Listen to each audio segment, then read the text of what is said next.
ಬಹುತೇಕ ನಿಮಗೆ ಅವಕಾಶ ಬರಲಿಲ್ಲ ಹೀಗೆ ಹೇಳಿರಬೇಕು. ಒಂದು ಜನ ಯಾರು ಅಂತ ಸರಿಯಾಗಿ ನೋಡಿ ಸ್ವಾಮಿ. ಮದನ ರಾಯರು ನಾವು ಬಂದಿದ್ದೇವೆ. ಹೌದಪ್ಪ, ಮದನ ರಾಯರಾಗಿದ್ದು ನಾವು ಇತ್ತೀಚೆಗೆ ಕಾರಣ ಉಂಟು ಸ್ವಾಮಿ.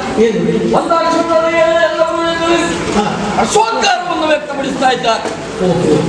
ವಾಸವನ್ನ ತೆರಳಿ ಮದನನೆಂಬ ಗುಣ ಪೀಠವನ್ನು ಏರಿರಲು ಎನ್ನುವ ಹಾಗೆ ಅಲ್ವೋ ಹಾಗೆ. ಹೌದಪ್ಪ ಸ್ವಾಮಿ, ಓದಕವನ್ನ ಸೇರ್ದಾಕ್ಷರದಲ್ಲಿ ವಿಶೇಷಗಳನ್ನು ವಿಚಾರಿಸಿದ್ದೇನೆ. ಪ್ರಾಪಂಚಿಕವಾಗಿ ವಿಚಾರ ಮಾಡುವುದಿಲ್ಲ. ಯೋಗ ಇದ್ದವನಿಗೆ ಭಾಗ್ಯ ಇರುವುದಿಲ್ಲ, ಭಾಗ್ಯ ಇದ್ದವನಿಗೆ ಯೋಗ ಇರುವುದಿಲ್ಲ. ಎರಡು ಇದ್ದವನಿಗೆ ಗ್ರಾಚಾರವೇ ಸರಿ ಇರುವುದಿಲ್ಲ.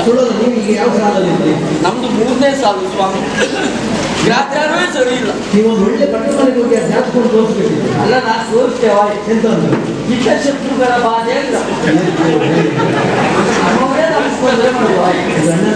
ಕಾರಣ ಮತ್ತೇನು ಅಲ್ಲ. ಹೀಗೆ ಚಿನ್ನದ ಚೂರಿ ನಿಮ್ಮ ಅಪ್ಪಯ್ಯನಿಗೆ ಹೋಗಿ ನಮಸ್ಕಾರ ಮಾಡಿದವರು ಆಶೀರ್ವಾದ ಯಾಕೆ ಮಾಡ್ತಾರೆ? ಮಗನೇ ಒಳ್ಳೇದಾಗಲಿ, ನೀವು ಒಳ್ಳೇದು ಮಾಡಲಿ, ಶುಭವಾಗಿ ಒಳ್ಳೆ ಇರ್ತಾರೆ. ನಿಮ್ಮ ಅಪ್ಪಯ್ಯ ಅಂತಲ್ಲ, ಪ್ರಪಂಚದ ಎಲ್ಲ ಅಪ್ಪಂದಿರು ಮಕ್ಕಳಿಗೆ ಆಶೀರ್ವಾದ ಮಾಡೋದು ಹಾಗೆ.